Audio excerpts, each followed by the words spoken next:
Ito yung pitch bike diamond carb mga boss, PE 28mm or yung round slide. Ayan, ito siya, yung carb. Sa mga gustong subukan din yung performance nito, yung mga hindi pa nagagamit at gustong subukan yung performance nito.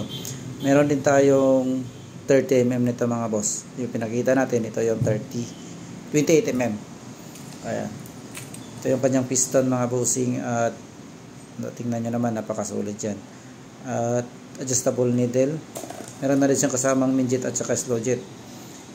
120 yung minjet at saka 115. 40 naman yung slow jet. Ayan.